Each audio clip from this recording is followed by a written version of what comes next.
ኢትዮጵያን ከቅድስት ሀገርነት ወደ ውርደት እየወሰድናት ያለ ነው። እኔን መሰል ለመማርም ለመታረምም ፍላጎት የሌለን የደነቆርን ኦርቶዶክሳዊዎች ነን።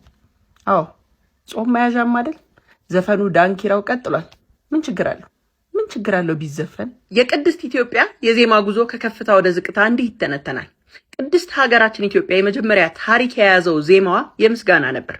የመላእክት የማን ብትሉ፣ የቅዱሳን የማን ብትሉ፣ የቅዱሳን አባቶች እንደማን ብትሉ ደግሞ እንደ ቅዱስ ያሬድ የዜማ ምንጫቸው ሰማያዊው ዓለም ነበር። በዚህ ደረጃ ላይ ሰው ስለ ራሱ አያስብም። ስለ አፈጣጠሩ ድንቅነትና ስለ ፈጣሪው ቸርነት ይዘምራል፣ ይለምናል፣ ይማጸናል፣ ያመሰግናል። ነፍስን እዚህ ጋር ከስጋ ስራት አውጥቶ ከፈጣሪ ከሰሪው ባህሪ ጋር ያገናኛል። ታዲያ ከአምላካዊ ምስጋና ከፈጣሪ ዜማ ኢትዮጵያዊ አንድ ደረጃ ዝቅ ብሎ ወረደ። ድንበር ይዜምለት ጀመረና ስለ ዓለም አያለም ይቻለም በዚህ ዓለም ቀጠለና ስለ ሀገር ኢትዮጵያ ሀገሬ ኢትዮጵያ እና ምን ችግር አለው ትሉኝ ይሆናል።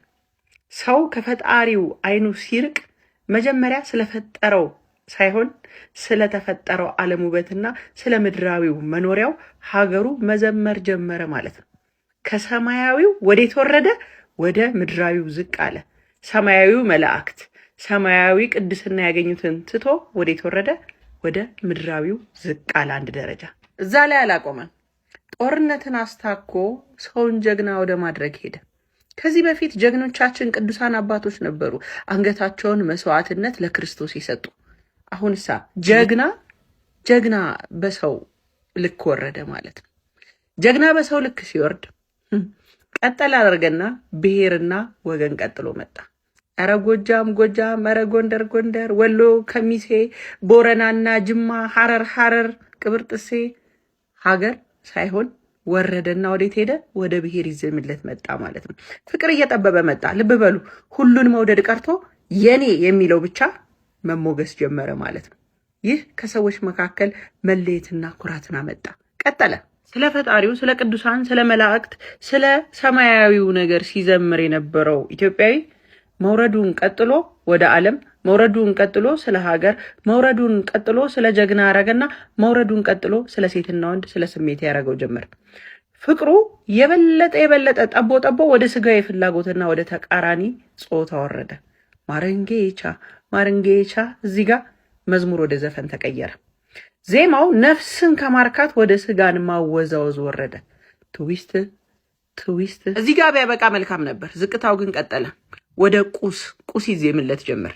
መኪናው፣ ቤቱ፣ ያብረቀረቀው የአንገቱ ቼኑ፣ ወርቅና ዳይመንዱ አሊያም ማንሽኑ፣ አጠቃላይ የሚበሰብስ የሚፈርስ የሚገማ በጠቅላላ የሚጠፋ ነገር ላይ ቁስ ይዜምለት ጀመር።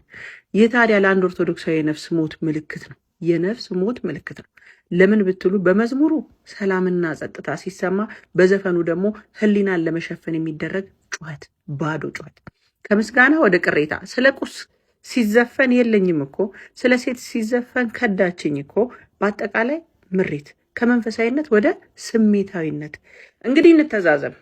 በመዝሙሩ መንፈስን ወደ ላይ ከመስቀል ይልቅ ስጋን ወደ ምድር መጎተት፣ መሳብ፣ በራስ ላይ ያልታወቀ ነገር መድገም፣ ዘፈኑ ድግምት መሆኑን አለማወቃችን ከቅድስት ኢትዮጵያነት ወደ ውርደት እየወሰድናት ያለን። አዎ ዛሬ የምናገራለሁ።